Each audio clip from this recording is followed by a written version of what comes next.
illustrating quadratic equations in the form ax squared plus bx plus c is equal to 0. So let us first define quadratic equation.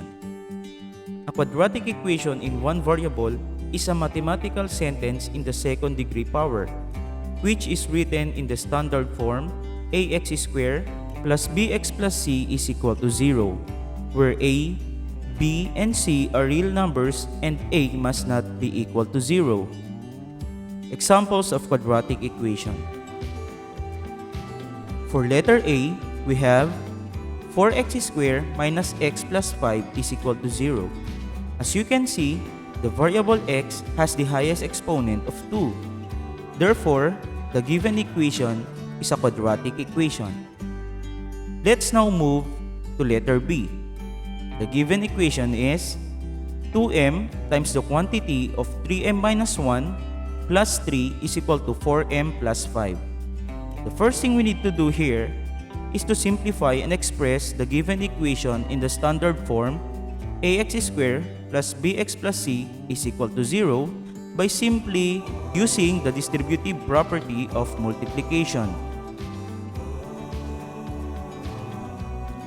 So, 2m times 3m is equal to 6m squared. Then, 2m times negative 1 is equal to negative 2m plus 3 is equal to 4m plus 5.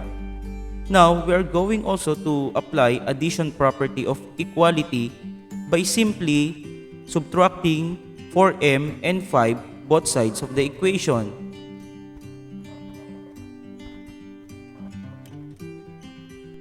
So we have 6m squared minus 2m plus 3 minus 4m minus 5 is equal to 4m minus 4m plus 5 minus 5. Then we're going to combine like terms. So we have 6m squared minus 6m minus 2 is equal to 0. As you can see, we can reduce the equation by 2. So we come up with 3m squared minus 3m minus 1 is equal to 0. So the variable m has the highest exponent of 2. Therefore, the given equation is a quadratic equation. Let's now move to the second part, identifying quadratic term, linear term, and constant in a quadratic equation. In the quadratic equation, ax squared plus bx plus c is equal to 0. Ax squared is the quadratic term, since the exponent of variable x is 2. Bx is the linear term and c is the constant. Let's now consider this example.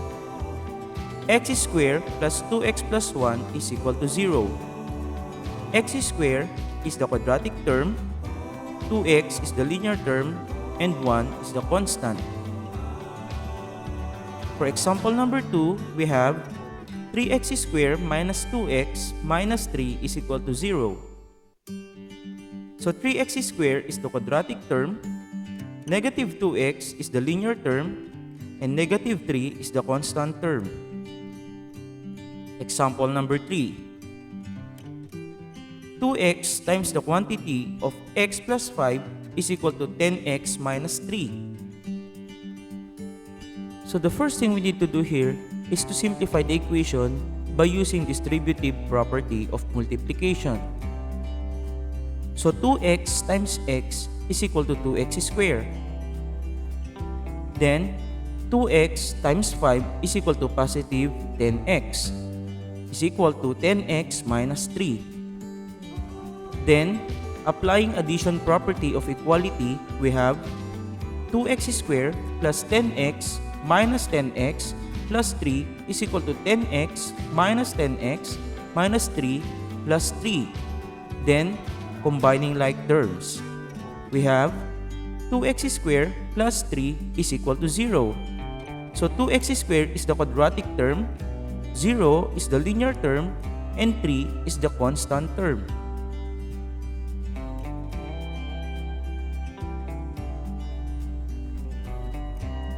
Now, let's move to the third part of our discussion, determining the coefficients a, b, and c of every term in quadratic equations.